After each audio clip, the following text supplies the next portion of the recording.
नमस्कार दोस्तों, एक बार फिर से स्वागत है आप सबका हमारे इस YouTube चैनल साहित्य स्टडी में। आज की इस वीडियो में हम जो UGC नेट का इंग्लिश का एग्जाम हुआ था उसकी हम इवनिंग शिफ्ट को डिस्कस करेंगे। मॉर्निंग शिफ्ट को मैं ऑलरेडी डिस्कस कर चुका हूं। अगर आपने वो वीडियो नहीं देखी है तो डिस्क्रिप्शन में आपको लिंक मिल जाएगा, वहां जाकर आप उस वीडियो को भी देख सकते हैं। आज की इस वीडियो में हम इवनिंग शिफ्ट का जो एग्जाम हुआ था उसके 90 क्वेश्चन को डिस्कस करेंगे। पैराग्राफ और जो पोइट्री सेक्शन के 10 क्वेश्चन थे वो मैं ऑलरेडी अलग से डिस्कस कर चुका हूं। जो रिमेनिंग 90 क्वेश्चन है आज हम उसको डिस्कस करेंगे। और जितने भी स्टूडेंट्स अभी नेट की प्रिपरेशन कर रहे हैं या इंग्लिश लिटरेचर से रिलेटेड कोई भी चाहे कॉम्पिटिटिव एग्जाम हो उसकी तैयारी कर रहे हैं तो सबके लिए ये बहुत ज़्यादा इंपॉर्टेंट होने वाली है वीडियो। तो चलिए शुरू करते हैं आज की हमारी इस वीडियो को। इसमें जो हमारा सबसे पहला क्वेश्चन है, which among the following is correct. इसमें से एक तरफ कंट्री के नाम दिए गए हैं, दूसरी तरफ राइटर के नाम दिए गए हैं। ठीक है, कौन सी कंट्री से ये राइटर जो है वो बिलोंग करते हैं, इसमें से सही पेयर हमने चूज करने हैं, कौन कौन से करेक्ट है। जॉर्ज लेमिंग जो है बारबेडोस से है, ये बिल्कुल सही है। बेन ओक्री एक नाइजीरियन पोइट है, ये भी सही है। फ्रेडी एगर ऑस्ट्रेलियन है, नहीं ये ऑस्ट्रेलियन नहीं है, ये ब्रिटिश है, तो ये हमारा गलत हो जाएगा। और विल्सन हैरिस गुयाना, ये भी बिल्कुल सही है। जुल्फिकर घोष जो है वो इंडियन नहीं है, ये पाकिस्तानी अमेरिकन पोएट है, पाकिस्तानी अमेरिकन, तो ये भी गलत हो जाएगा। इसमें हमारा सही आंसर है ए, बी और D. A B D is given in option number 4। तो इसमें 4th जो ऑप्शन जो है वो हमारा सही होगा। इसके बाद फिर अगला है, which among the following is a short story by the Booker Prize winner Geetanjali Shree. इसमें से गीतांजलि श्री की जो बुक्स दी गई हैं इसमें से बताना है कि कौन सी शॉर्ट स्टोरी है। ठीक है, तो बुकर प्राइज विनिंग ये गीतांजलि श्री जो है इनको बुकर अवार्ड मिला था रेत समाधि के लिए, और इनकी जो शॉर्ट स्टोरी है वो बेलपत्र है। ये बेलपत्र इनकी शॉर्ट स्टोरी है, और ये जैसे कि खाली जगह है ये नॉवल है। इस तरह से हमने बताना था कि इसमें से शॉर्ट स्टोरी कौन सी है, तो वो है बेलपत्र। इसके बाद फिर नेक्स्ट है, which of the following are novel of Irvine Welsh. Irvine Welsh की नॉवल कौन सी है। Acid house, trainspotting, beside the ocean of the time. ये beside the ocean of the time जो है ये जीएम ब्राउन ने लिखी है।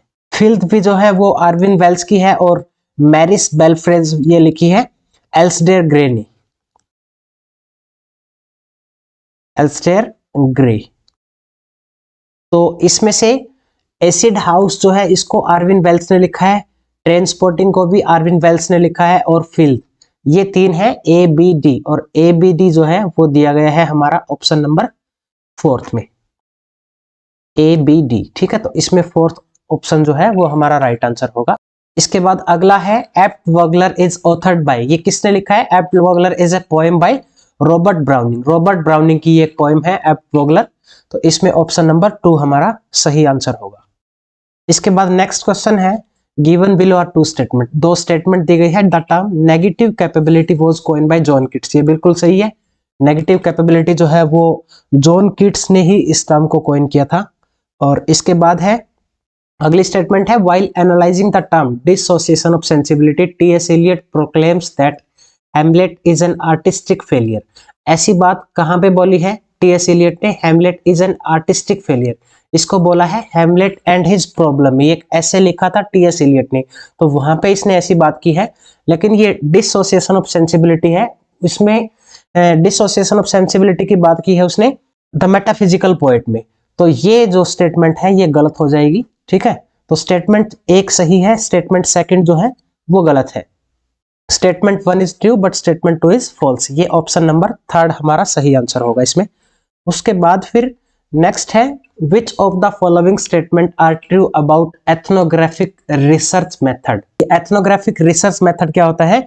ये सबसे पहले तो एक चीज ध्यान रखना कि ये मेथड जो है वो क्वालिटेटिव मेथड है। ये है क्वालिटेटिव मेथड होता है।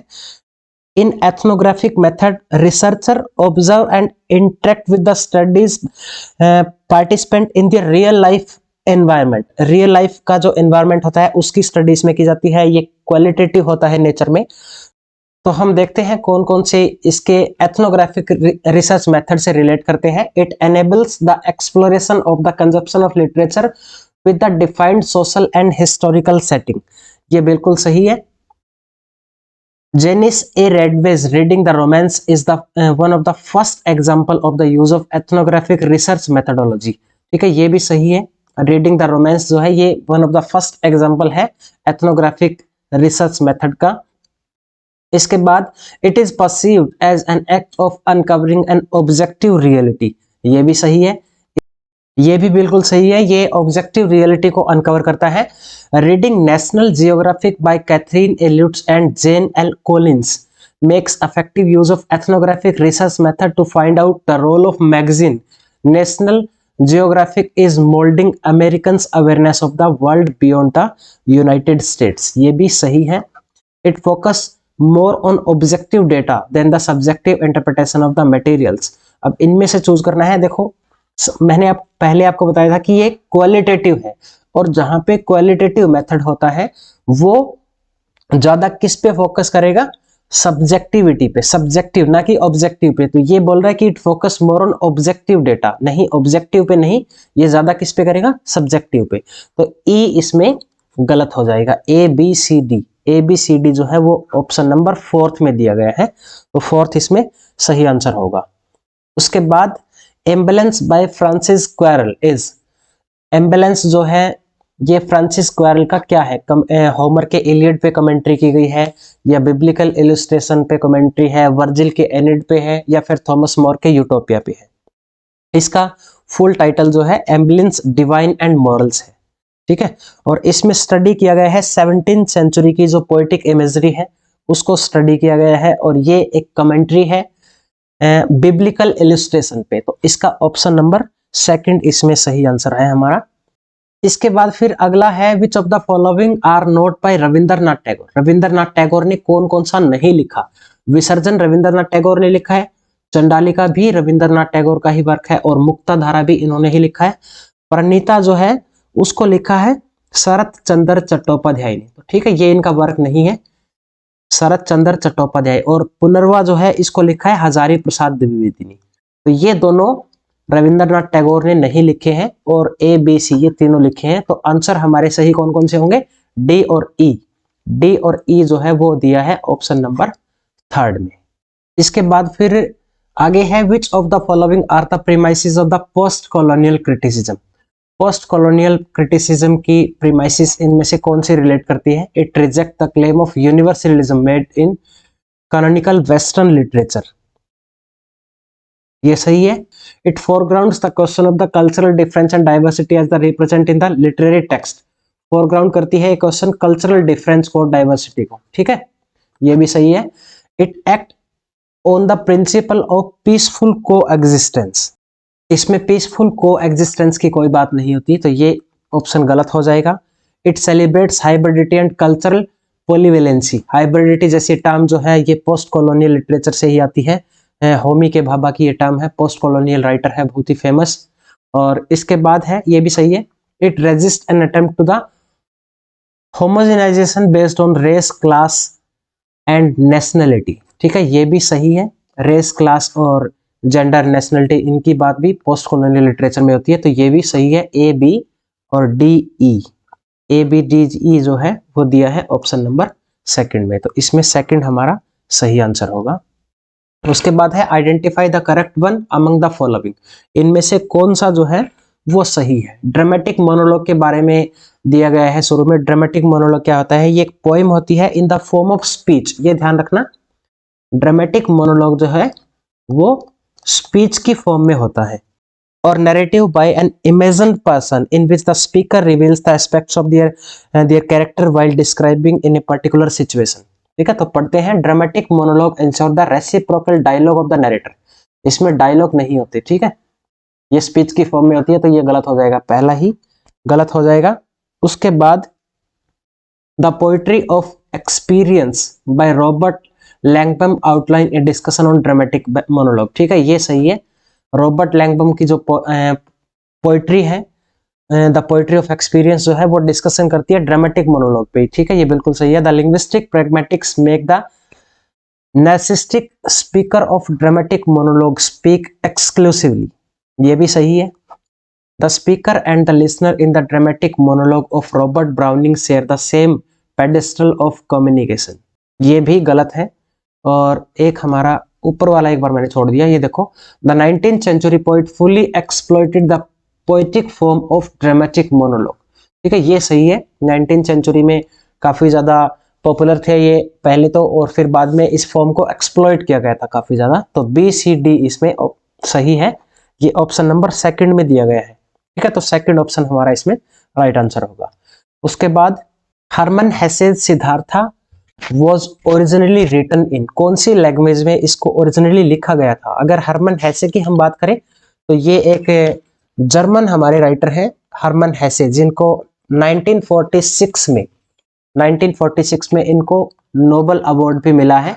और ये एक जर्मन राइटर है, तो इन्होंने ओरिजिनली इसको जर्मन लैंग्वेज में लिखा था। ठीक है, उसके बाद है फिर अगला क्वेश्चन, देव वीरास्वामी तूफान, ये तूफान जो है अडॉप्ट किया गया है शेक्सपियर के कौन से प्ले से? ठीक है, शेक्सपियर का कौन सा प्ले जो है, कुछ प्ले दिए गए हैं शेक्सपियर के, तो उसमें से बताना है कि देव वीरास्वामी ने अपना एक वर्क लिखा है तूफान, उसको अडॉप्ट किया है शेक्सपियर के कौन से प्ले से? हैमलेट से, मैकबेथ से, ट्वेल्थ नाइट से, या टेम्पेस्ट से?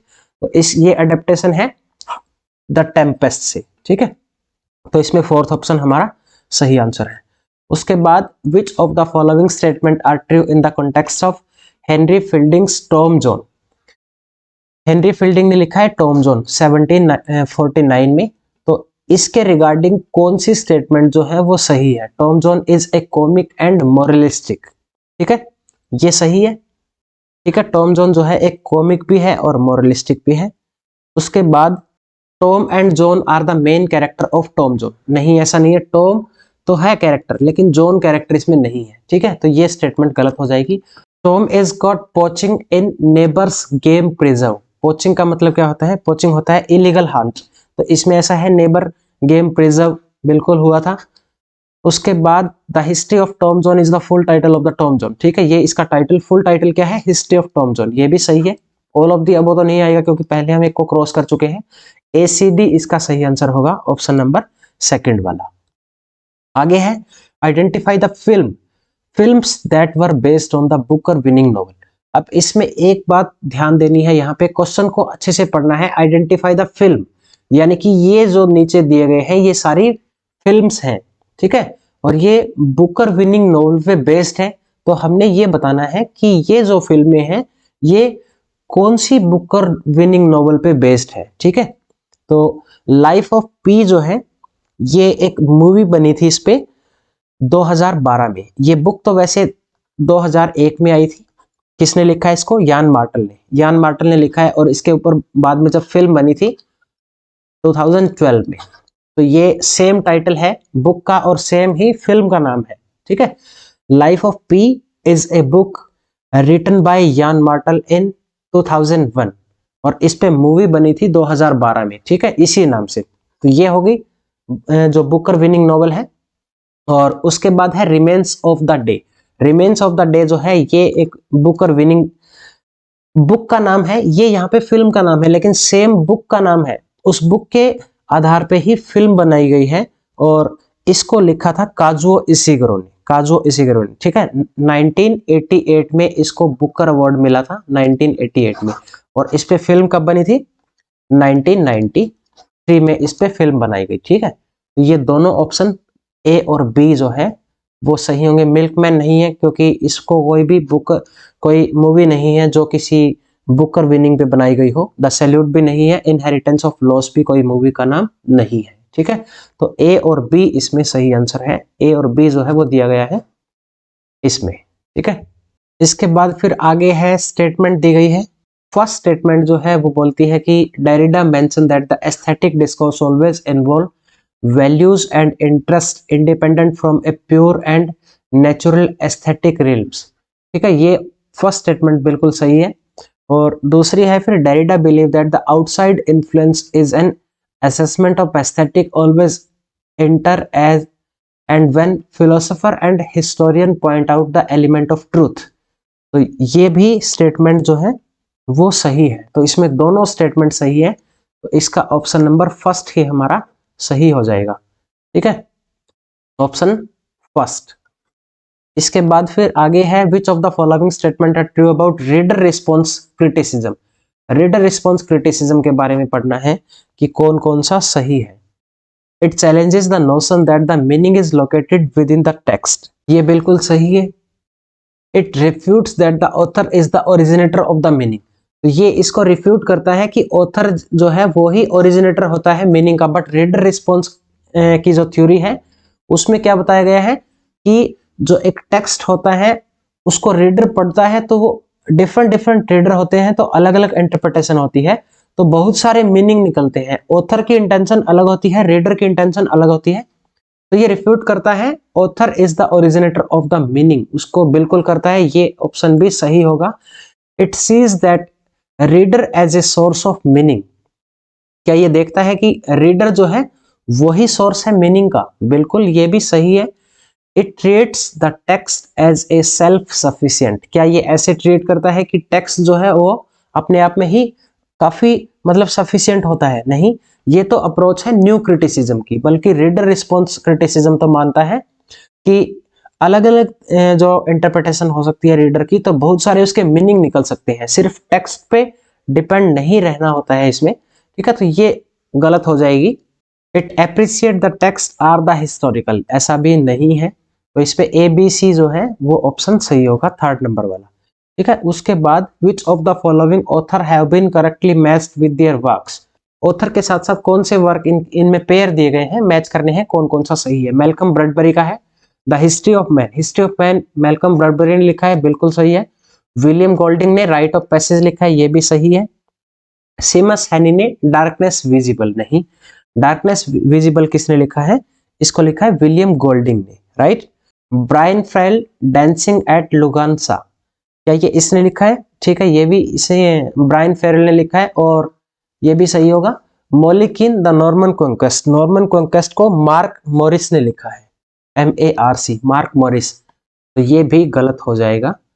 तो इसमें से गलत कौन से हैं, डार्कनेस विजिबल वाला है और एक E है। इसमें पूछा गया है कौन कौन से करेक्ट है, तो A करेक्ट है, B भी है और D है, ABD दिया गया है ऑप्शन नंबर 4 में, तो इसमें 4th सही होगा। उसके बाद which of the following are applicable to the term carnival, carnival की जो टर्म दी गई है वो नीचे स्टेटमेंट दी गई है, कौन कौन सी स्टेटमेंट इससे रिलेट करती है कार्निवल की टर्म से। It became important through the work of Russian theory, Mikhail Bakhtin के वर्क से ही इंपॉर्टेंट हुई है ये, ठीक है, फेमस हुई है, बिल्कुल सही है।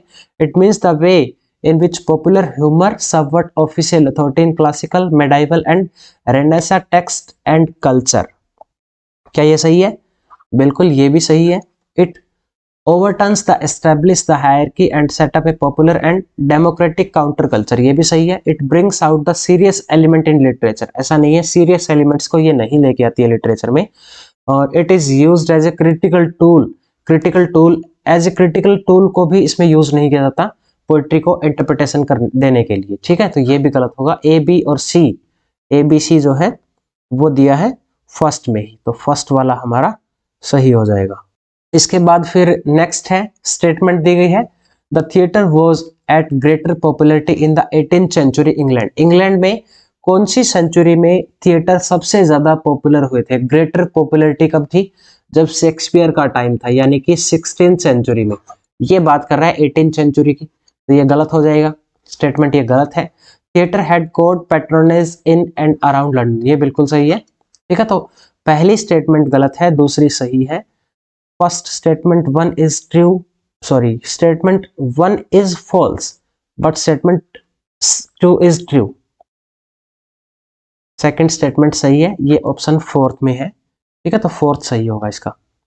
Derek Elton Walcott in the poem The Sea is History makes a parallel between, Derek Anton Walcott की जो पोएम है The Sea is History, ये पैरेलल बनाती है किस किस के बीच में। The Sea is History is a part of Walcott की autobiographical collection है Another Life.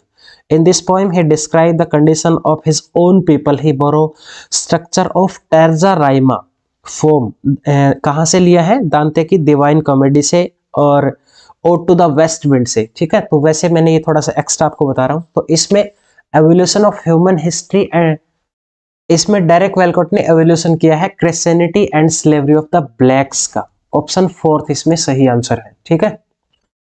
नेक्स्ट है फिर स्टेटमेंट दी गई है, in my remembered village M N. Srinivas highlight the ethnographical detail of village Rampura near Mysore, ठीक है। ये बिल्कुल सही है। इसमें रिमेंबर्ड विलेज में एम.एन. श्रीनिवास ने हाईलाइट किया है एक विलेज को, रामपुरा नाम है उस विलेज का, ठीक है। मैसूर के नजदीक है, ये बिल्कुल सही है। और सेकंड स्टेटमेंट जो है, it also emphasis on the importance of economic freedom of the masses required for the overall upliftment. नहीं, ये इकोनॉमिक फ्रीडम की इसमें बात नहीं करता है। He talks about the role of agriculture, role of sex in division of labour, intercaste relationship, role of religion, quality of social relation, इन सब की इसमें बात की है, ना कि इसमें इकोनॉमिक फ्रीडम की, ठीक है। तो सेकंड स्टेटमेंट हमारी गलत हो जाएगी। फर्स्ट सही है, सेकंड गलत है। ये है दिया गया है स्टेटमेंट थर्ड में। Statement 1 is correct but statement 2 is incorrect. यहाँ पे 2 आएगा, सेकंड स्टेटमेंट वो इनकरेक्ट है, ठीक है। तो थर्ड ऑप्शन हमारा सही होगा इसमें। उसके बाद मैच करना है, लिस्ट दी गई है, एक तरफ राइटर के नाम दिए गए हैं और दूसरी तरफ वर्क्स के नाम दिए गए हैं, ठीक है। तो इसमें प्रूमल मॉर्गन ने देखो कौन सा वर्क लिखा है, आदिवासी विल नॉट डांस। इसको किसने लिखा है? ये है हांसा सेवेंद्रा शेखर, इसने लिखा है Adivasi will not dance. The weave of my life, weave of my life लिखा है उर्मिला पवार ने, इसको हम मैच कर देंगे इसके साथ। वन पार्ट वुमेन ये लिखा है प्रूमल मॉर्गन ने, वन पार्ट वुमेन। और द प्रिजन वी ब्रोक ये लिखा है बेबी कैम्बेल ने, ठीक है। तो ए का थर्ड आएगा और बी का फर्स्ट, ए का थर्ड बी का फर्स्ट जो है वो इनमें दो में दिया गया है, और सी का आएगा फिर फोर्थ। तो ये ऑप्शन नंबर सेकंड वाला हमारा सही आंसर है इसमें, ठीक है। उसके बाद नेक्स्ट है फिर इन कन्नड़ लिटरेचर वचना मूवमेंट एड्रेस इट। वचना जो मूवमेंट है, वचन जो मूवमेंट है कन्नड़ लिटरेचर में वो एड्रेस करता है किसको? तो वचना मीन्स क्या होता है? फ्रेज या spoken words. It address the development of human kind, ये डेवलपमेंट की बात करता है, डेवलपमेंट ऑफ ह्यूमन काइंड। तो इसमें देखते हैं प्रोग्रेसिव वैल्यू, प्रोग्रेस की बात है, डेवलपमेंट की बात है, वैदिक थीम की बात नहीं है, वैदांतिक थॉट्स की बात नहीं करता है, ये उपनिषद आइडियाज की बात नहीं करता है। तो प्रोग्रेसिव जो वैल्यूज है यानी कि डेवलपमेंट ऑफ ह्यूमन काइंड, इसके बारे में ये मूवमेंट एड्रेस करता है इसको। तो फर्स्ट ऑप्शन हमारा इसमें सही आंसर होगा। उसके बाद है फिर मैच करनी है, लिस्ट को मैच करना है, और इसमें कैरेक्टर दिए गए हैं, दूसरी तरफ जो है वो प्ले के नाम है। डॉल कॉमन को हम मैच करेंगे एल्केमिस्ट से, ठीक है। और मेलविलियो जो है वो कौन से में है? ये है 12th नाइट में। और मोर्टिमर एडवर्ड सेकंड में है, बोसोला जो है वो डचेस ऑफ माल्फी में है। तो ए का सेकंड होगा, बी का फर्स्ट होगा, ए का सेकंड बी का फर्स्ट, ये दिया गया है ऑप्शन सेकंड में, ठीक है। तो यही सही होगा। उसके बाद what are the points of convergence between Derrida and Barthes. Convergence points कौन से हैं डेरिडा और रोला बार्थ के बीच में, जैक डेरिडा और रोला बार्थ के बीच में? इसमें both believe in the endless play of the language and literary text, ठीक है। ये both conclude that the meaning of text is not final, ये भी दोनों मानते हैं कि टेक्स्ट का जो मीनिंग होता है वो फाइनल नहीं होता, क्योंकि जो रीडर उसको पढ़ते हैं अलग अलग इंटरप्रिटेशन उनकी होती है, तो वो मीनिंग बहुत सारे होते हैं उसके। बोथ, ये भी सही होगा, both constitute that language has retrospective power. क्या ये ऐसा मानते हैं कि रिट्रोस्पेक्टिव पावर होती है लैंग्वेज की? नहीं, ये गलत हो जाएगा। They believe that no meaning is reliable, ठीक है। मानते हैं वो कि मीनिंग जो है, कोई भी मीनिंग रिलायबल नहीं होता। दे बिलीव दैट, ये तो ऊपर वाली सेम ही बात हो गई। उसके बाद है they believe that the relationship between words meaning and text are intrinsic to meaning rather than to the word itself, ये भी सही होगा। तो A B D E, A B D E जो है वो ऑप्शन फर्स्ट में ही दिया गया है, तो फर्स्ट इसमें सही आंसर है। उसके बाद who has used the term bowling alone to describe the erosion of community ties in the United States। bowling alone का ये कॉन्सेप्ट जो है, ये टर्म किसने दी है? bowling alone एक नॉन फिक्शन बुक लिखी गई थी 2000 में, और ये जो कॉन्सेप्ट दिया था वो है रॉबर्ट पुटनम ने, ठीक है। उसके बाद फिर नेक्स्ट है, फिर मैच करनी है। इस बार यहाँ पे टर्म्स दी गई है और इस तरफ राइटर के नाम, जो इनके प्रोपोनेंट है उनके नाम दिए गए हैं। तो ब्रिकोलॉग जो है ये है टर्म किसकी, क्लाउडी लेवी-स्ट्रॉस की, और डाइसिन जो है ये टर्म है मार्टिन हेडेगर की, और पैराप्रैक्सिस जो है ये टर्म है सिगमंड फ्रॉइड की, ठीक है। और पॉलीफोनी मिखाइल बाख्टिन। तो ए का थर्ड, बी का फर्स्ट, ए का थर्ड जो है और बी का फर्स्ट ऑप्शन फर्स्ट में फोर्थ में दिया गया है, ठीक है। तो फोर्थ इसमें हमारा राइट आंसर होगा। उसके बाद which of these is related exclusively with Jacques Lacan. Jacques Lacan से कौन कौन सी टर्म जो है वो रिलेट करती है।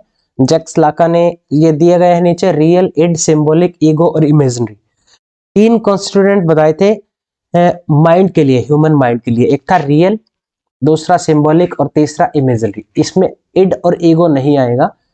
तो रियल, सिंबॉलिक और इमेजिनरी देखो कौन से ऑप्शन में दिए गए हैं। ए बी वाला तो नहीं आएगा, ठीक है, ये गलत हो जाएगा, ये भी गलत हो जाएगा। तो अब इसमें सी ई और ए ई, तो ए सी ई तीनों ही दिए गए हैं, लेकिन एक ही ऑप्शन में नहीं है, तो इसके ये दोनों ऑप्शन सही थे, ठीक है। सी ई और ए ई ये दोनों ऑप्शन इसके राइट आंसर होंगे, ठीक है। उसके बाद आगे चलते हैं। Who among the following has used line from the Shakespearean play Othello to critique racism in one of his poems? इनमें से कौन सा ऐसा जो राइटर है जिसने शेक्सपियरियन प्ले है ओथेलो उस पे रेसिज्म पे कमेंट्री की है, ठीक है। तो ये है डेरेक वॉलकॉट। डेरेक वॉलकॉट की एक पोएम है, उसमें रेशियल स्टीरियोटाइप की बात की है। इन his poem driving analogy between whiteness of Desdemona and fight and on the other hand comparing Othello with the dark omniscient night. इसमें डेस्टिमोना के व्हाइट होने की, व्हाइटनेस की, और ओथेलो के डार्क होने की बात की गई है। इसमें रेसिज्म को दिखाया है किसने, डेरेक वॉलकॉट ने अपनी एक पोएम में ऐसा बोला है, ठीक है। तो ये इसका थर्ड ऑप्शन जो है वो सही होगा। उसके बाद है which of the following are true in context of the phenomenology. Phenomenology जो है इसके रिगार्डिंग ये नीचे दिए गई जो ऑप्शंस है वो कौन कौन से सही है। अगर हम बात करें फिनोमेनोलॉजी की, तो फिनोमेनोलॉजी का मतलब क्या होता है, it regards the works of art as a mediators between the consciousness of the author and the reader और as attempt to disclose aspects of the being of human and their words, ठीक है। तो इसमें consciousness की बात की जाती है। It is a form of methodological idealism which seeks to explore human consciousness. ये बिल्कुल सही है, कॉन्शियसनेस, ह्यूमन कॉन्शियसनेस की बात होती है इसमें।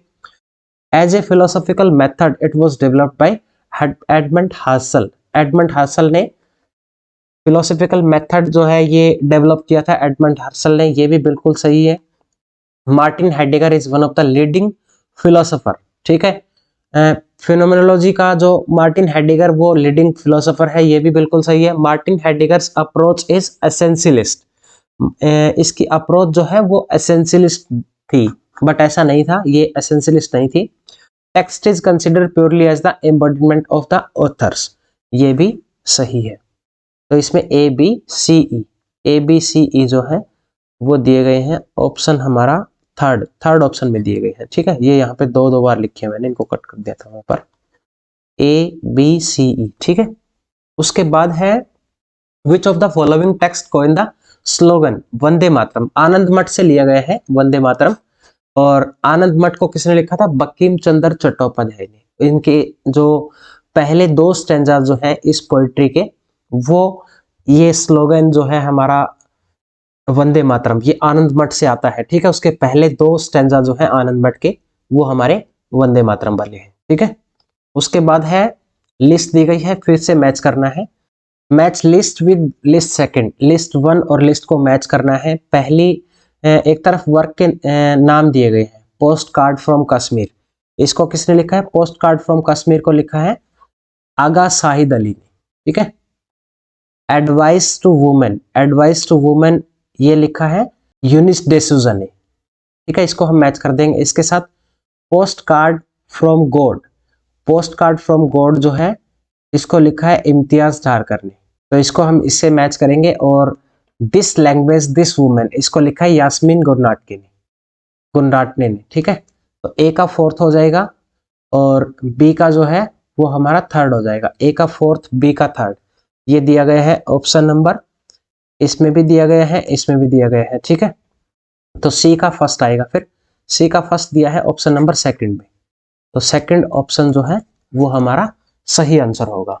उसके बाद फिर नेक्स्ट है which of the following is not a method of data analysis. Data analysis का मेथड कौन सा नहीं है? क्वालिटेटिव मेथड होता है डेटा एनालिसिस करने का, ठीक है, क्वांटिटेटिव भी होता है और मिक्स्ड मेथड भी होता है, ये सब्जेक्टिव नहीं होता। तो इसका फोर्थ आंसर आएगा, ठीक है। Who among the following was a major advocate of oral history. Oral history का मेजर एडवोकेट क्या है? फाउंडर ऑफ ओरल हिस्ट्री कौन है? इसका फाउंडर है एलन नेविन्स, ये इसका फाउंडर है। और ओरल हिस्ट्री जो है वो कलेक्शन है and study of historical information. किसका कलेक्शन होता है? स्टडी करना हिस्टोरिकल इंफॉर्मेशन को about individual, families, important events and everyday life, ठीक है। तो इसका जो है पॉल थॉमसन, ये इसका मेजर एडवोकेट है, ठीक है, पॉल थॉमसन। इसमें थर्ड ऑप्शन सही होगा। उसके बाद नेक्स्ट है फिर प्ले दिए गए हैं, दूसरी तरफ इनकी लाइंस दी गई है। There is no art to find mind's construction in the face. इसको सबसे पहले हम बात करें अगर इस लाइन की, there is no art to find minds in construction in the face, इसको कहां से लिया गया है? Act first scene 4।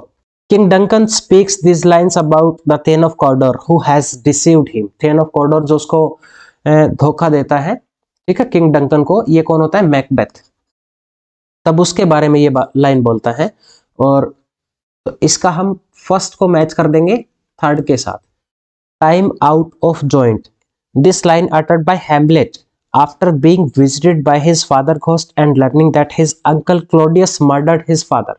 तो इसने टाइम आउट ऑफ जॉइंट, इसको हम मैच करेंगे हैमलेट के साथ क्योंकि ये हैमलेट से ली गई है लाइन। उसके बाद नेक्स्ट है फिर the better part of valour is discretion. The better part of valour is discretion, इसको लिया गया है ट्वेल्थ नाइट से। और my kingdom for a horse, my kingdom for a horse, ये जो है ये लाइन कोटेशन ली गई है एक्ट 5 से। सीन 4 है रिचर्ड थर्ड का, सॉरी रिचर्ड सेकंड का, at the end of the play when Richard has lost his horse in battle. तो इसको हम मैच करेंगे इसके साथ, ठीक है। तो फर्स्ट का जो है हमारा कौन सा ऑप्शन होगा? थर्ड, और सेकंड का फर्स्ट, फर्स्ट का थर्ड, सेकंड का फर्स्ट मिलता है हमें ऑप्शन नंबर बी में, यानी कि सेकंड वाला इसमें सही आंसर होगा हमारा। उसके बाद आगे चलते हैं फिर नेक्स्ट है the voice and travel of sir John Mandeville was written in. किस में लिखा गया था? ये क्वींस इंग्लिश में लिखा गया था, नॉर्थम्ब्रियन डायलेक्ट में, मिडलैंड डायलेक्ट में, कोकनी डायलेक्ट में। इसको लिखा गया था मिडलैंड डायलेक्ट। ये एंग्लो सेक्सन के टाइम की बात है, तब ये ही डायलेक्ट सबसे ज्यादा चलता था, मिडलैंड डायलेक्ट। तब इसको वॉयस ऑफ ट्रेवल जो है सर जॉन मैंडेविले के द्वारा लिखा गया था इसको, तो ये लिखा गया था मिडलैंड डायलेक्ट में। उसके बाद है फिर which of the following are the true about the figure of speech. Figure of speech के बारे में कौन सा सही है? Figure based on sound, paronomasia क्या होता है? The use of words in different sense और the use of word in the similar sound, यहाँ पे साउंड की बात होती है। प्रोनोमेसिया जो है ये सही है फिगर ऑफ स्पीच के बारे में। Figure based on the construction, उसको क्या बोलते हैं? जोग्मा। जोग्मा जो है ये लिटरेरी टर्म है for using one word to modify two other words in the two different ways, ठीक है। तो ये कंस्ट्रक्शन पे बेस्ड होती है, ये भी बिल्कुल सही है। उसके बाद है फिर figure based on the imagination, क्या उसको आयरनी बोलते हैं? आयरनी क्या होती है? There is a contradiction of the expectation between what is sent and what is reality, what is really meant, ठीक है। तो उसको हम आयरनी बोलते हैं, तो ये गलत हो जाएगा। फिगर बेस्ड ऑन एसोसिएशन, क्या एसोसिएशन पे बेस्ड होता है उसको कियास्मस बोलते हैं? नहीं, इसका भी देख लेते हैं एक बार। कियास्मस का क्या होता है? It is two part sentence where the second part is the mirror image of the first one. आपको एग्जांपल देके मैं इसको समझाता हूं। एग्जांपल, एक सेंटेंस बोलता हूं मैं, ध्यान से सुनना। You forgot what you want to remember. And you remember what you want to forget. जब उसको यानी कि जो सेकंड वाला यानी कि जो फर्स्ट वाला होता है वो बिल्कुल मिरर होता है सेकंड का, ठीक है, उसको रिपीट किया जाता है, तो उसको हम कियास्मस बोलते हैं। फिगर बेस्ड ऑन द इनडायरेक्टनेस, इफ्यूमिज्म, क्या इफ्यूमिज्म है, ठीक है, इसमें हाईफाई लैंग्वेज का यूज करना, इनडायरेक्ट बोलना, तो उसको बोलते हैं इफ्यूमिज्म। ये भी सही है। तो इसमें ए, बी और ई ये तीनों सही होंगे। ए, बी, ई दिया है ऑप्शन फर्स्ट में, तो फर्स्ट ही हमारा इसमें सही होगा। उसके बाद who among the following refer to the high seriousness as a quality of a great poet and quotes John Milton to prove the same.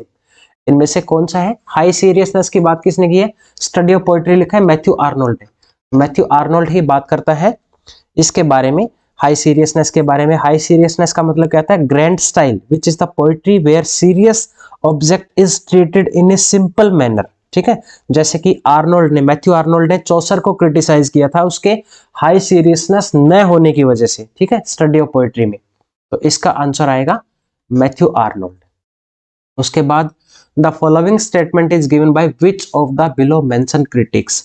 I was indignant, I demanded an explanation. Nothing happened. I brushed apart. ये किसने बोला है ऐसा? ये है French Fanon की, ये quotation है, ये लाइन है, ठीक है। उसके बाद है फिर करेक्ट पेयर हमने ढूंढने हैं, कौन कौन से पेयर जो है वो सही है। कालिदास ने अमोघ वर्षा लिखा है, नहीं, अमोघ वर्षा जो है वो एक पोइट था और एक स्कॉलर था, एंशिएंट रूलर भी था ये। कालिदास ने नहीं लिखा इसको, ये गलत हो जाएगा। आगे दिया गया है भावभूति, उत्तर रामचरिता, उत्तर रामचरिता दिया गया है, ठीक है, ये भावभूति ने लिखा है, बिल्कुल सही है। भाषा जो है उरुबंगा ने है, ये भी सही है। और राजशेखरा, राजतरंगिनी, राजतरंगिनी राजशेखरा ने लिखा है, ये किसने लिखा है? राजतरंगी लिखा है कलहाना ने, ठीक है, तो ये भी गलत होगा। और सोमदेवा जो है ये भी करेक्ट है, इसको सोमदेव ने लिखा है कथा सरित सागर, ठीक है, ये भी बिल्कुल सही है। तो इसमें से बी, सी और हमारा ई, बी, सी, ई, ये ऑप्शन थर्ड में दिया गया है, ठीक है, तो ये इसमें सही होगा। उसके बाद है women of Palestine and Indian women in struggle deals with, किसके साथ ये डील करता है? वुमेन ऑफ पैलेस्टाइन किसने लिखा है? ये लिखा है कुछ राइटर्स ने मिलकर लिखा है, जैसे कि इंग्लिया बेंडिट ने और जिम डोविंग ने लिखा है इसको मिलके। It describe daily life of Palestinian women Lebanese refugee camps. It determines how exile and the revolution have altered their traditional role in family, कैसे उनके लाइफ को ऑल्टर कर दिया गया है, उनके ट्रेडिशनल लाइफ जो है वो कैसे बदल गई है, ठीक है। और इंडियन वुमेन इन स्ट्रगल ये किसने लिखा है? जेल ओवेट ने लिखा है, GAIL, इस यहाँ पे लिख देता हूं मैं, GAIL OMVEDT, ये लिखा है इसने, इंडियन वुमेन इन स्ट्रगल। और ये डील करती है family, female militancy and political involvement, इसके साथ ये बुक्स, दोनों बुक्स जो हैं वो डील करती हैं, ठीक है। उसके बाद फिर Gabriel Garcia Marquez postscript to the journal in his labyrinth about Simon Bolivar's last and terrible journey to the Caribbean coast of Nueva Granada in 1830 is one of the finest examples of। ये जो Gabriel Garcia Marquez है इसने book लिखी है after reading an unfinished novel. ये जो लिखी है ना, ये इसने साइमन बोलिवर की एक बुक थी, ठीक है, उसको पढ़ने के बाद इसने लिखी थी। और इसका ये जो फ्रेंड था उसका नाम था Alvaro Mutis. He borrowed the setting Bolivar's voyage down to the Magdalena River in 1830s. Gabriel Garcia Marquez spent 2 years researching the subject as well as the other historical document। और जब किसी और के historical documents को use करते हैं उसको हम क्या बोलते हैं? आर्काइव। तो इसका जो reading archive and using its content उसने यूज किए हैं, तो ये हमारा ऑप्शन फर्स्ट ही इसमें सही होगा, ठीक है। उसके बाद है who among the following is the author of the steel glass. Steel glass का ऑथर कौन है? ये जो एक पोएम है स्टील ग्लास, इसको लिखा है जॉर्ज गैस्कोइन ने, इसमें थर्ड ऑप्शन सही है। Innate guidance is a phrase use in the connection with neo classicism by, किसने यूज किया है इनेन गाइडनेस वाला फ्रेज? ये विलियम वर्ड्सवर्थ ने इसको यूज किया है कहाँ पे, लिरिकल बैलेड में, because neo classical literature was artificial one and they never give any moral lesson to our society. ठीक है, किसी को भी कोई मोरल ऐसे कुछ भी मतलब सीखने को नहीं मिलता है वहां से, क्योंकि पूरा का पूरा लिटरेचर जो है नियो क्लासिकल वो आर्टिफिशियल था। ठीक है, उसके बाद है फिर स्टेटमेंट दी गई है, Jerome's three man in a boat is a humorous and journalistic in form. ठीक है, बिल्कुल सही है, three man in a boat is humorous है ये। ठीक है, पहले तो स्टार्टिंग में ये बुक जो है वो एक सीरियस ट्रेवल गाइड बुक थी, बट बाद में इसमें कुछ ह्यूमरस एलिमेंट्स डाले गए थे, इसलिए ये एक ह्यूमरस कॉमिक नॉवल है। और उसके बाद है फिर अगली statement, it is about three young man and their dog on a holiday. ये भी बिल्कुल सही है, तीन लोग थे उसमें एक डॉग, ये भले ये डॉग जो है ये फिक्शनल दिखाए गए हैं, बट इसमें तीन लोग, तीन दोस्त थे ये, और एक ही डॉग भी है, तो दोनों स्टेटमेंट इसमें सही है, both statement one and statement are true, first ही आएगा इसका। इसके बाद है फिर अगला है 47, Gaiutra Bahadur is a dash writer, कौन सा राइटर है इसकी, मतलब हमने इसकी नेशनलिटीज बतानी थी। ठीक है, फिजियन है, त्रिनिदियन है, गायनीज, ये गायनीज राइटर है। Gaiutra Bahadur is a Guyanese American writer, she was born in rural Guyana, emigrated in America, बाद में माइग्रेट हो गई थी अमेरिका में, ये एक गायनीज राइटर है। ठीक है, उसके बाद है अगला, it ought to be the first endeavour of a writer to distinguish nature from custom and that which is established because it is right from which is right only because it established that may neither volatile essential principle by desire of novelty nor debar himself from the attainment of beauties within his views by a needless fear of breaking rules which no literary dictator had authority to enact। इसको किसने लिखा है, ये है हमारा doctor Samuel Johnson. ठीक है, उसके बाद है स्टेटमेंट दी गई है, Indian English novelist witness as a warm reception of their writing in Europe and they proliferated well in India during 1930s and 40s। ये प्रोलिफरेटेड का मतलब कहता है पॉपुलेशन उनकी बढ़ जाना, संख्या में बढ़ना। ठीक है, 1930s और 40s के ड्यूरिंग काफी ज्यादा बढ़ गए थे, बिल्कुल सही स्टेटमेंट है ये। और उसके बाद है फिर अगली statement, the two world war ended as a overall sense of gloom and civilisation crisis across the globe specially in Europe. बिल्कुल ये भी सही है, क्योंकि पूरे के पूरे ग्लोब में, मतलब पूरे वर्ल्ड में ही ये फैल गया था, और स्पेशली ज्यादा यूरोप में। ठीक है, ये दोनों स्टेटमेंट सही है, तो both statement one and statement two are true. ठीक है, उसके बाद फिर लिस्ट मैच करनी है, यहाँ पे क्या दिए गए हैं, प्ले दिए गए हैं, और ये सारे के सारे जो प्ले हैं ये एरिस्टोफेन्स के प्ले हैं, इसको हमने मैच करना है। अक्रेरियंस जो है ये एक प्ले है अबाउट एथेनियन सिटीजन के बारे में, it is famous for its about absurd humour and its imaginative appeal for an end to the Peloponnesian war. Peloponnesian war के बारे में है ये, तो इसका हमारा अक्रेरियन जो है ये second attack on parties involve in the war, इसके साथ हम इसको मैच करेंगे। अगला जो दिया गया है क्लाउड्स, क्लाउड जो है ये कॉमेडी है, it play attack on modern education and morals. Modern education और मॉरल्स, यानी कि मॉडर्न का मतलब क्या होता है, जो अभी चल रहा है, मतलब न्यू। तो यहाँ पे देखो, new spirits of philosophical inquiry, philosophical मतलब एजुकेशन के बारे में बात की गई है, क्लाउड्स को हम मैच करेंगे।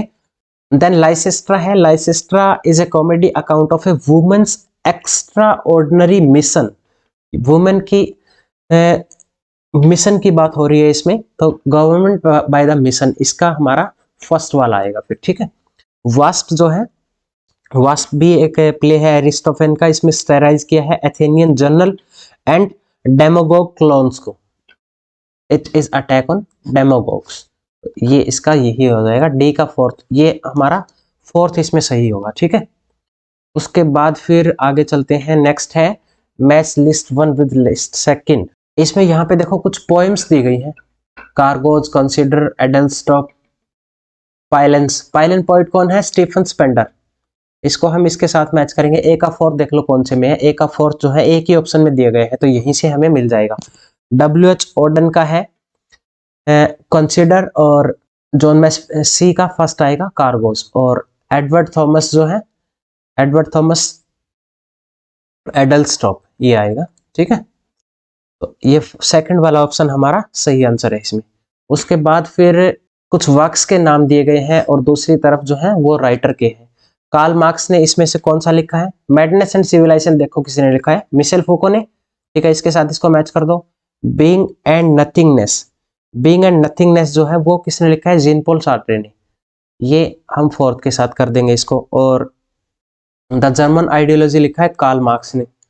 एलिमेंट्री स्ट्रक्चर ऑफ किनशिप इसको लिखा है क्लाउडे लेवी स्ट्रूअस ने। ठीक है, कार्ल मार्क्स फर्स्ट का थर्ड आएगा और बी का हमारा फोर्थ, फर्स्ट का थर्ड, बी का फोर्थ, ये है।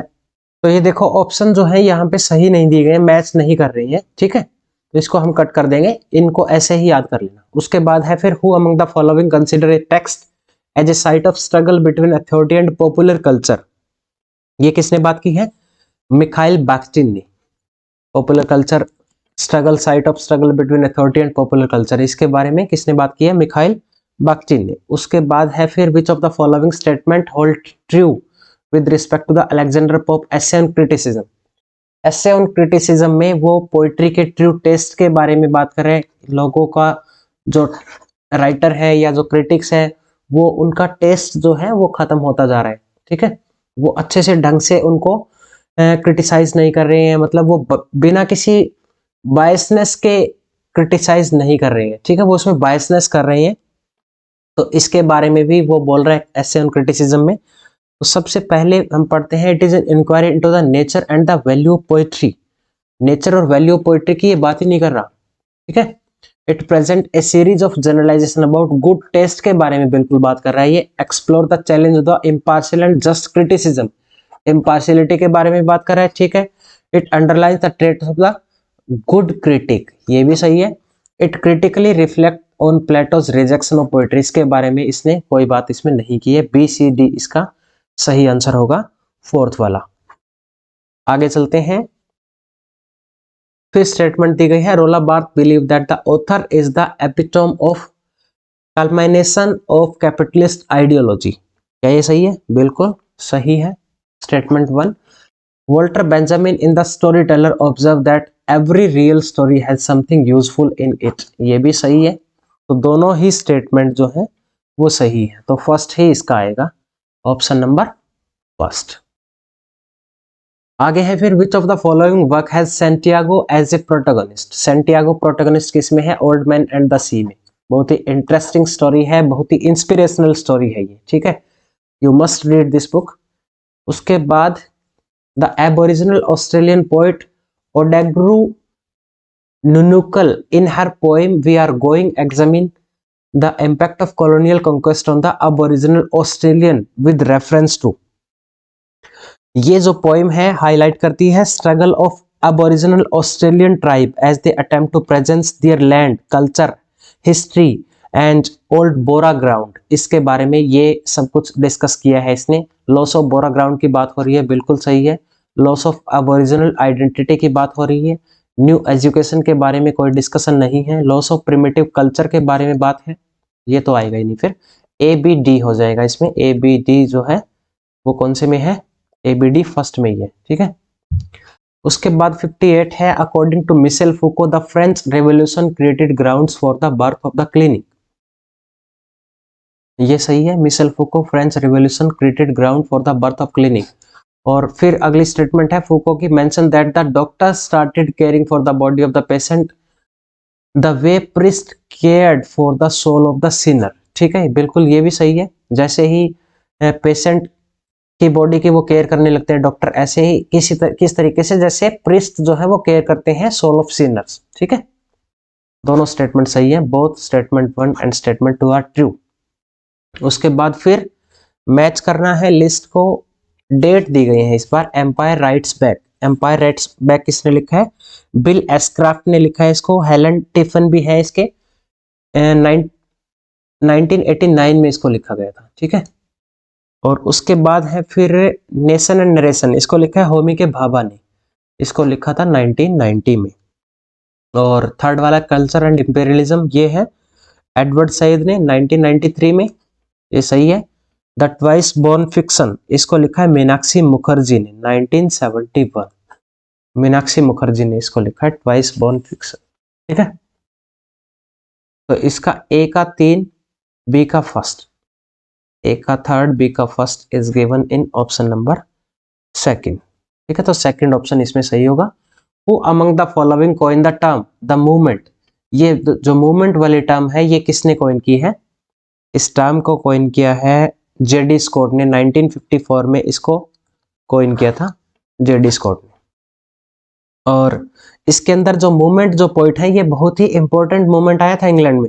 तो इसमें कुछ पोइट्स, कुछ राइटर्स हैं, उनके नाम आपको याद करने हैं। जैसे कि इसमें फिलिप लार्किन इसके लिटरेरी एडिटर थे, और किंग्सले एमिस इसमें है, डोनाल्ड डेवी है, डीजे इनराइट है, जॉन वेन, रॉबर्ट गन, ये सारे आते हैं मूवमेंट पोइट में। ठीक है, तो इनके नाम भी आपको याद रखने हैं।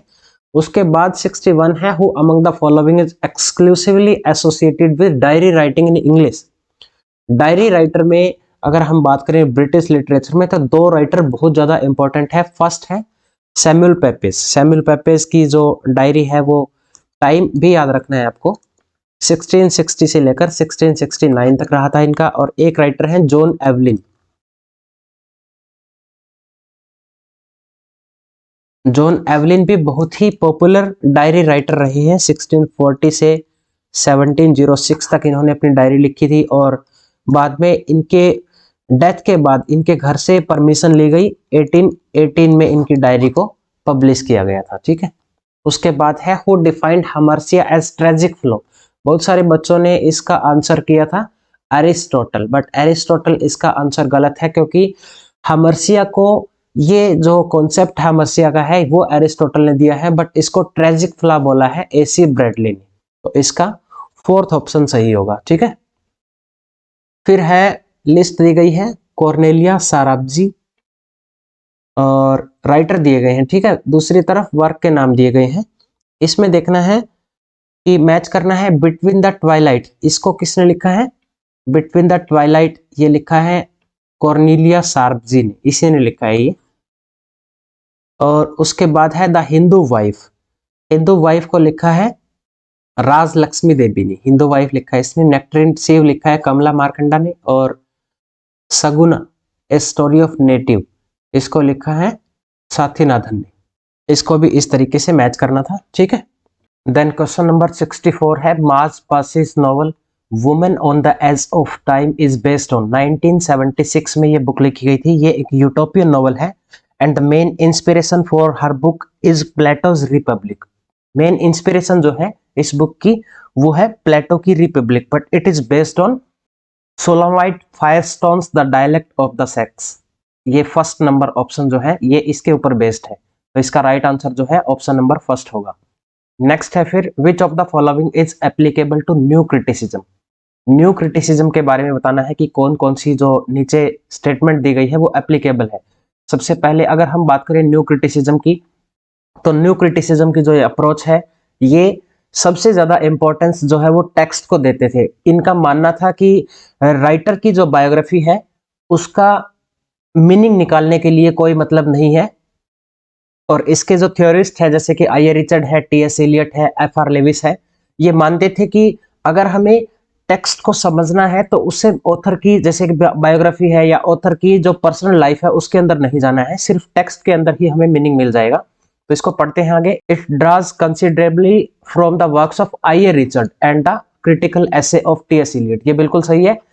इनके आई ए रिचर्ड और टी.एस. एलियट के जो एसेज हैं वहां से ही इसको ड्रॉ किया गया है। Some of its concept are preempted by F R. Leavis. F R. Leavis का भी बहुत बड़ा कंट्रीब्यूशन रहा है इसमें, तो ये भी स्टेटमेंट सही है। It distinguish between literary and the scientific uses of language. ये भी बिल्कुल सही है। और इसके बाद है it encourages an extensive exploration of the contextual and the autobiographical background of a literary production. देखो यहाँ पे ऑटोबायोग्राफिकल दिया गया है, तो ऑटोबायोग्राफी से ऑथर की जो ऑटोबायोग्राफी है या उसकी पर्सनल जो बायोग्राफी है उससे कोई लेना देना इसका नहीं है, तो ये यहाँ पे क्रॉस हो जाएगा डी वाला। उसके बाद ई है it watches for the historical analysis of the text. Historical, उसकी टेक्स्ट, जिसने भी टेक्स्ट लिखा है या उसकी हिस्ट्री के बारे में भी जानने की कोई जरूरत नहीं है, क्योंकि जो रियल मीनिंग है वो टेक्स्ट के अंदर ही मिलता है, ऐसा मानते थे न्यू क्रिटिसिज्म के थ्योरिस्ट। तो इसका ए, बी और सी ये तीनों ऑप्शन सही होंगे। हमारा पहला ही दिया हुआ है ऑप्शन नंबर फर्स्ट, राइट। उसके बाद है फिर when did T B Macaulay's present his minute on education advocating English education in India. तो कौन सी ईयर को इन्होंने ये प्रेजेंट किया था? तो इसका सही आंसर है 2 Feb 1835, option number B.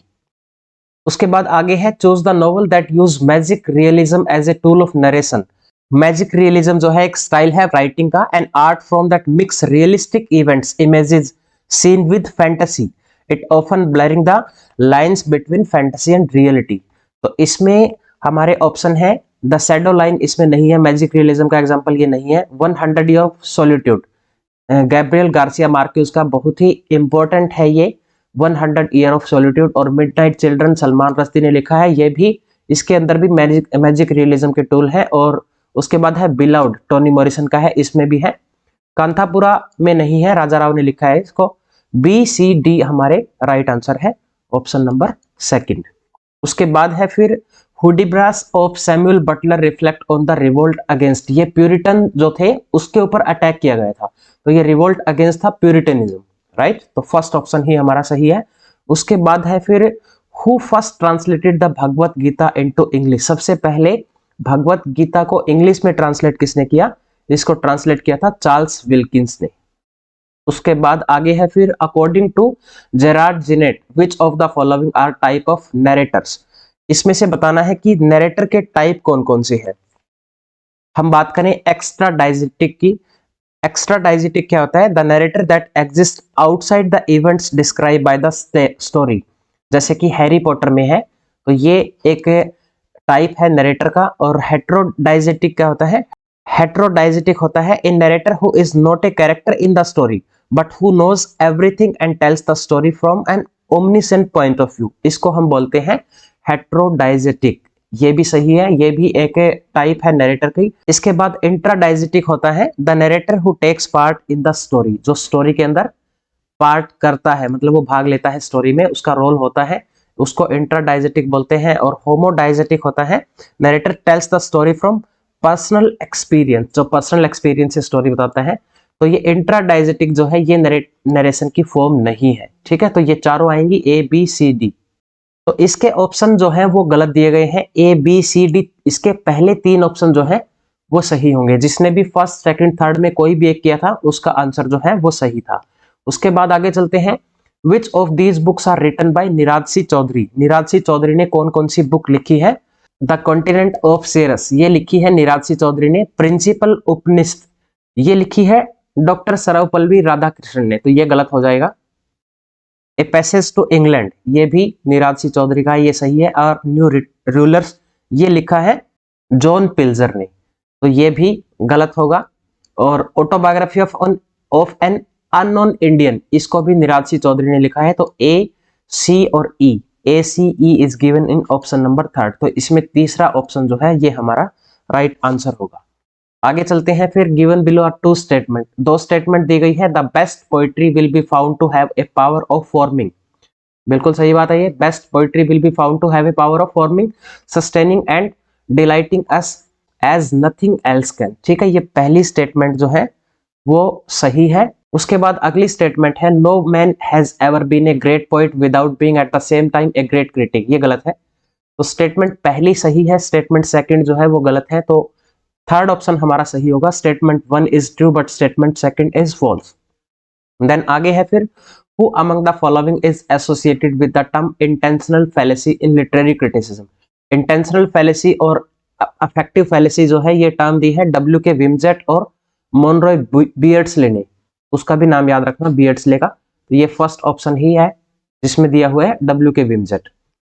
Next है फिर which of the following are representative text of gynocriticism. Gynocriticism के रिप्रेजेंटेटिव टेक्स्ट कौन से हैं? पहला है पैट्रिशियल मेयर स्पेक्स का है द फीमेल इमेजिनेशन, ये सही है। और मैरी एलमेंस का है थिंकिंग अबाउट वुमेन, ये गलत है, ये रिप्रेजेंटेटिव टेक्स्ट नहीं है। सांद्रा गिलबर्ट का सुजान गुबार सांड्रा गिलबर्ट और सुजान गोबार ने लिखा है मैड वुमेन इन एथिक। इसमें विक्टोरियन जो वुमेन है उनकी कंडीशन को दिखाया गया है, तो ये भी सही है। एलन मोर का है लिटरेरी वुमेन, ये भी बिल्कुल सही है। केट मिलेट का सेक्सुअल पॉलिटिक्स रिप्रेजेंटेटिव टेक्स्ट नहीं है, तो ए, सी और D, A C D is given in option number 4, last वाला सही हो जाएगा। उसके बाद 75 नंबर क्वेश्चन है, identify the correct one from the following. इसमें से बताना है कि कौन कौन से जो है वो सही है। Bharati Mukherjee, Bharati Mukherjee is novel display split in the diasporic subject. Bharati Mukherjee की डायस्पोरिक सब्जेक्ट पे है, ठीक है, ये डिस्प्ले करती है इसको। Rohinton Mistry belong to the community of Parsis. Rohinton Mistry जो है ये पारसी कम्युनिटी से बिलोंग करते थे। That fled to India from Persia to escape Islamic persecution, ठीक है, तो ये बी भी सही है। Sujata Bhatt recall home as a nostalgic memory and longs intensely for it, ये भी सही है। Farrukh Dhondy connect Delhi and New York to discuss the diasporic experience, इसने ये डिस्कस नहीं किया है, ये गलत है। Sharat Chandra in his poem in the third country wishes die in India, ये भी गलत है, ऐसा भी उसमें कोई विश उसकी ऐसी नहीं है। तो ए बी सी जो है यही ऑप्शन हमारे सही होंगे, ऑप्शन नंबर 2 वाला। उसके बाद है फिर the predominant emotions running through the poem Christina by Robert Browning. Robert Browning की पोएम है Christina. In this poem the speaker is in love with a woman who reject him, तो ये इसके मेन इमोशंस की जो theme है वो है लव। उसके बाद 77 which of the following work is set in the backdrop of the religious persecution in Mexico. Mexico में जिसको सेट किया गया है ये पहला ही है, power and the glory. Graham Greene ने लिखा है ये पावर एंड द ग्लोरी। इसमें विस्की प्रिस्ट की कहानी है, ये living in the Mexico state. It was a time when Mexican government was attempting to surpass the Catholic churches. Catholic church को उन्होंने उस टाइम पे सरपास कर दिया था और ये विस्की प्रिस्ट जो है ये अपने आप को हाइड कर रहा था। तो ये इसकी स्टोरी है, the power and the glory. उसके बाद नेक्स्ट है फिर Brij V Lal Rama's banishment deal with the history of Fiji of a time period of. इसकी जो ये बैनिशमेंट की स्टोरी है ये डील करती है 150 ईयर्स का पीरियड्स जो है वो इसमें मेंशन किया गया है। तो इसका ऑप्शन नंबर 3 जो है वो राइट आंसर होगा। नेक्स्ट है फिर identify the post colonial critic who use the idea of Lacan, Foucault and Derrida while critiquing Eurocentrism. कौन कौन से पोस्ट कॉलोनियल क्रिटिक हैं जिन्होंने लाका के और मिशेल फूको के, जैक डेरिडा के, इनके आइडियाज को यूज किया है एज ए यूरोसेंट्रिसिज्म। तो होमी के भाभा ने किया है, गायत्री चक्रवर्ती स्पिवक ने किया है, अब्दुल जैन मोहम्मद ने भी किया है, एडवर्ड सईद। एम सिजायर जो है इसने नहीं किया, ठीक है। ये जो राइटर है एम सिजायर ये सिम्योटिक से रिलेट करते हैं। तो ए बी सी डी जो है वो हमारा फर्स्ट राइट आंसर होगा, A B C D, right. उसके बाद है फिर which one is correctly matched, कौन से करेक्टली इसमें मैच है। हीथक्लिफ जो है मैंसफील्ड पार्क दिया है, यहाँ पे कैरेक्टर दिए गए हैं, ठीक है, उसके सामने जो है नोवेल के नाम दिए गए हैं। हीथक्लिफ तो मैंसफील्ड पार्क में नहीं है, ये वदरिंग हाइट में है, ठीक है। और Maggie Tulliver mill on the floss, ये बिल्कुल सही है। और जोशुआ बाउंडर भी ये हार्ड टाइम से है, तो यहाँ पे गलत दिया गया है। और फैनी प्राइस जो है वो मैंसफील्ड पार्क से है, तो इसमें सेकंड ऑप्शन जो है वो हमारा सही है। उसके बाद the following statement is written by which of the author given below could fulfilment ever be felt as a deeply loss. ये किरण देसाई ने ये स्टेटमेंट दी है इनहेरिटेंस ऑफ लॉस में, ठीक है, तो इसका किरण देसाई राइट आंसर होगा। उसके बाद find the chronological order of the publication of the given works. अब हमें क्रोनोलॉजी में इनको सेट करना है। ये माइथोलॉजी जो है ये लिखा है रोला बार्थ ने, इसको लिखा गया था 1942 में। ऑफ ग्रामेटोलॉजी जैक डेरिडा का है, 1967 में है ये।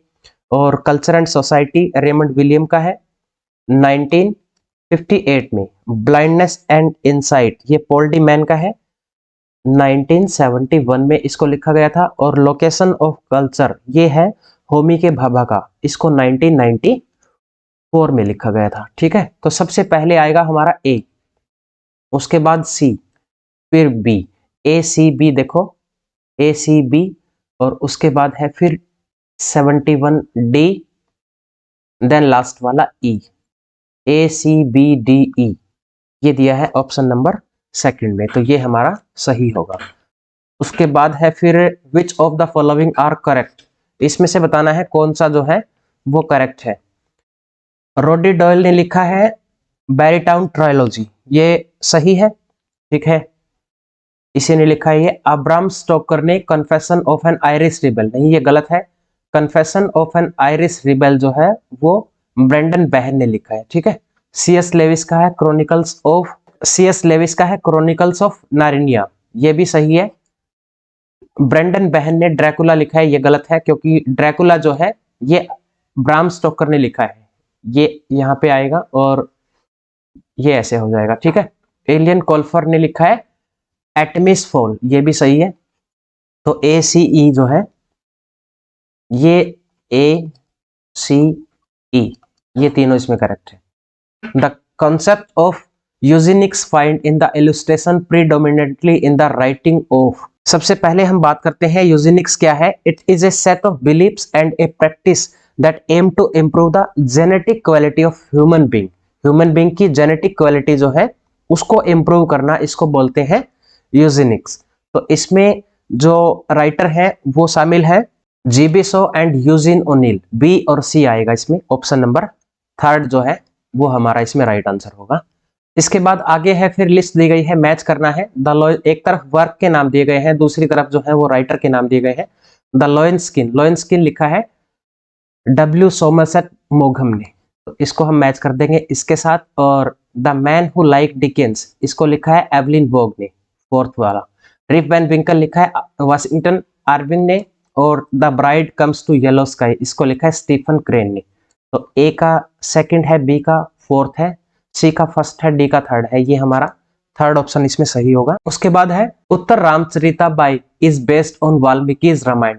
उत्तर रामचरिता किसने लिखा है, जो कि बेस्ड है वाल्मीकि के रामायण पे, इसको लिखा है भावभूति ने। 18th सेंचुरी का ये एक स्कॉलर है भावभूति, इसने लिखा है, जो कि बेस्ड है वाल्मीकि के रामायण पे। उसके बाद फिर which of the following is not a kind of sign as suggested by CS Peirce. Charles Sanders Peirce ने डेवलप किया है सिंबल को, इंडेक्स को और आइकन को as a formal system of semiotics and logic. तो आइकन, इंडेक्स और symbol, इसमें से पूछा है कौन सा इसका एक काइंड नहीं है साइन का, तो वो हो जाएगा विजुअल। 4th नंबर पे दिया गया है विजुअल, ये हमारा राइट आंसर है इसमें। उसके बाद स्टेटमेंट दी गई है Doctor Johnson had an inclination towards the Tory political ideology, ये सही है स्टेटमेंट। इसके बाद सेकंड स्टेटमेंट है Doctor Johnson strongly believed in the transcendental scepticism, ठीक है। तो ये स्टेटमेंट भी सही है, दोनों स्टेटमेंट सही है। तो इसका फर्स्ट जो है both statement 1 and statement 2 are true, ये दोनों ही सही है। उसके बाद फिर लिस्ट दी गई है, मैच करना है। एक तरफ वर्क के नाम दिए गए हैं और दूसरी तरफ है राइटर के नाम। देखते हैं वर्क जो है ऑलमोस्ट सिंगल किसने लिखा है, ये लिखा है अद्वैता काला ने। लव ओवर कॉफी जो है ये अमृत सेठी ने लिखा है। और द जोया फैक्टर लिखा है अनुजा चौहान ने। The lost flamingos of Bombay, इसको लिखा है सिद्धांत धनवंत संघवी ने, ठीक है। तो इसका जो राइट आंसर होगा वो ऑप्शन नंबर हमारा 4th हो जाएगा। उसके बाद है Sir David Lindsay satire on the 3 estates is both. David Lindsay ने लिखा है ये स्टायर है ऑफ द 3 स्टेटिस, ये क्या है, पॉलिटिकल एंड रिलीजियस है, पॉलिटिकल एंड सेक्युलर है। तो ये जो वर्क है ये पॉलिटिकल एंड रिलीजियस, ये दोनों के साथ डील करता है, ठीक है। उसके बाद है फिर the elegy written in a country churchyard is written in, कौन सी फॉर्म में इसको लिखा गया है, क्वाड्रेंट्स ऑफ 10 सिलेबल लाइन, ये इसमें यूज की गई है ये form quadrants of 10 syllable line. और इसका ईच स्टेंजा जो है, क्वाड्रेंट्स का मतलब क्या होता है, each stanza consist of 4 line, 4 line है हर स्टेंजा में, each stanza consist of 4 lines and 10 syllable, right. तो ये फर्स्ट वाला ही हमारा इसमें राइट आंसर होगा। इतना ही है, इसके 90 क्वेश्चंस जो हैं वो हम डिस्कस कर चुके हैं।